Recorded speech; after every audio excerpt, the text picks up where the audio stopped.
My name is Willie Watts, W-A-L-L-I-E, W-A-T-T-S, and I'm the Assistant Fire Chief of Operations here at the Fayetteville Fire Department. So you talk about the history in the fire service here in Northwest Arkansas. It's pretty rich.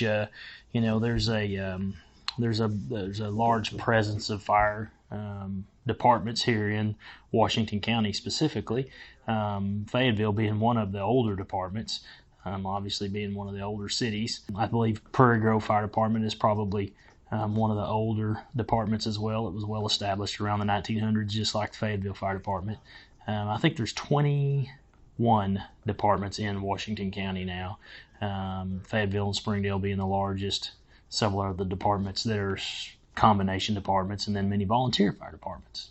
It was established and then disbanded and then reestablished somewhere around 1895, I believe it was. And so there's a little gap in there that we really don't know what happened, but the original establishment was 1869.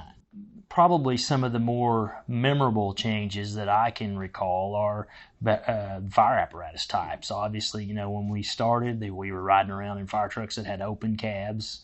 The passengers in the rear of the truck or in the back of the fire apparatus, they rode around in open cabs. Most of our trucks, had 3 personnel on them, but we still had some fire apparatus in the city that just operated with 2 personnel, a driver and a firefighter, or a driver and a captain. Physical fitness is probably a drastic change in the fire service. When I first started, we ate everything fried, right? It was, fried chicken, fried this, fried that.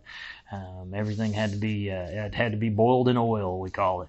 But now it's super, super health conscious. The fire service in general, all across the board, has become extremely health conscious. Thomas Good, Thomasgood.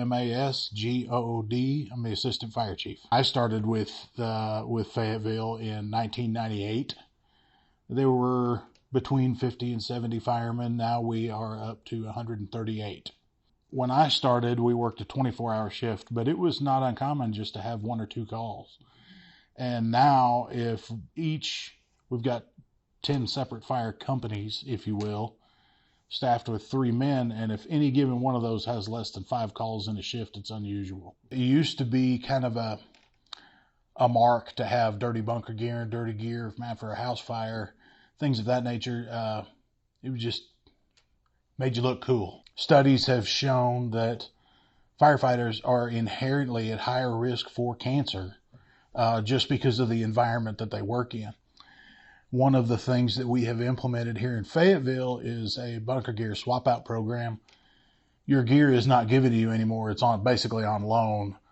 You have a structure fire, you drop off your gear and you get another set. We have specialized washing machines, and we even have a maintenance tech on staff to inspect that gear just to get rid of all the carcinogens in it.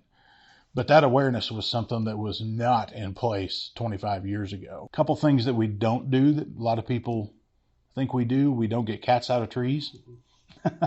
And we don't fill swimming pools. October coming up is Fire Prevention Month, so we do a lot of outreach with schools and groups in Fayetteville.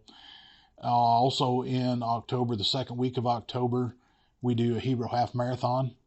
In conjunction with that, we do a Fire Safety Day where we set up apparatus and invite the public to come out. And they can ride in a fire truck. They can get in a bucket on a tower.